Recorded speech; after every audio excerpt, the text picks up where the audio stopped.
大家好，今天我要教大家轻松在家做出港式奶茶三巨头，超正宗的茶走、鸳鸯和丝袜奶茶。我的秘密呢，就是等会儿揭晓。首先我们来看丝袜奶茶的配方吧。红茶 70%， 砂糖 10%， 淡奶 20%， 记得一定要用淡奶，而不能用牛奶代替。然后呢，红茶最好选择西兰红茶，没有的话选择你自己喜爱的口味的红茶就可以了。大概的配方是3包到4包红茶配600到800毫升的水。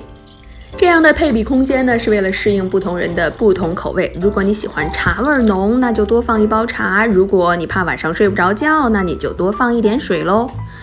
先在壶中加上适量的水，然后放上我们的茶包。这个时候我就要来隆重介绍我的秘密武器了，就是这款粉红少女心爆棚的养生壶啦。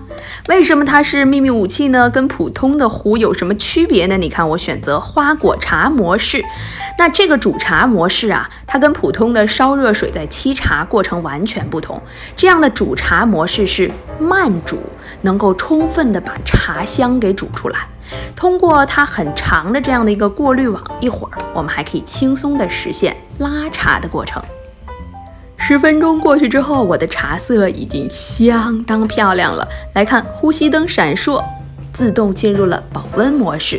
这个时候我来准备一个容器，进行最关键的丝袜奶茶的一个步骤，就是拉茶。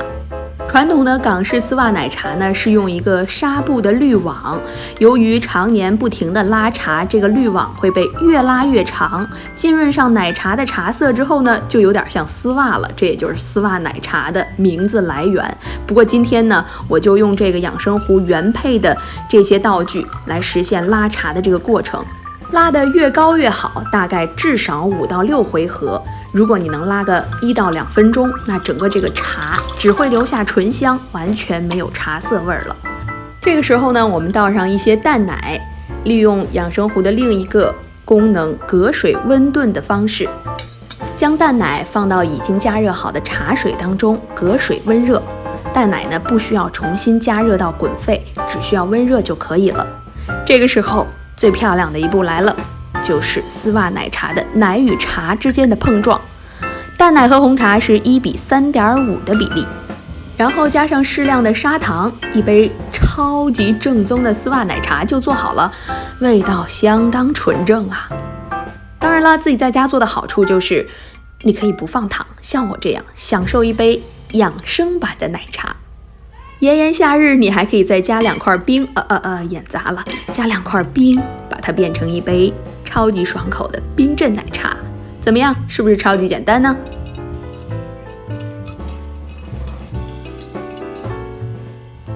下面我来介绍第2款港式奶茶代表作茶走。需要的配比是 70% 的红茶， 20% 的热水以及 10% 的炼奶，也就是炼乳。手头没有炼乳的朋友不要着急，你可以学我自己熬炼乳，方法很简单哦，你可以参照我的往期视频。那用自己熬制的炼乳来做一杯纯正的奶茶，这感觉更棒了。茶走呢很简单，我们用一个小勺子抵住玻璃杯的内壁，然后把刚才拉好的红茶顺着小勺子缓缓地流入杯中。那么小力气考考你，你知道为什么叫茶走吗？其实啊，最开始是源于丝袜奶茶的，只不过后来食客们觉得在茶叶当中加入砂糖会生痰，于是呢，慢慢的改良成为了直接用炼奶和红茶搭配做成奶茶的方式，于是就有了茶走。制作茶走的过程真的是一场视觉享受，所以啊，这款饮品强烈推荐给你。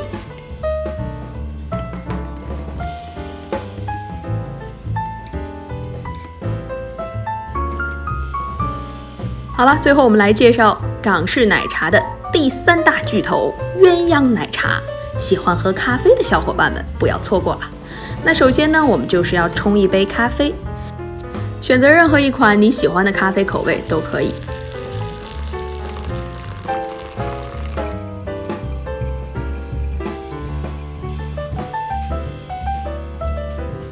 把冲好的咖啡放在一旁待用。这个时候准备一个杯子，放入一些白砂糖，然后用刚才冲泡好的丝袜奶茶，记得一定是配好的丝袜奶茶，不是茶哦，让奶茶和咖啡重新碰撞出新的味觉体验，这样一杯鸳鸯就做好啦。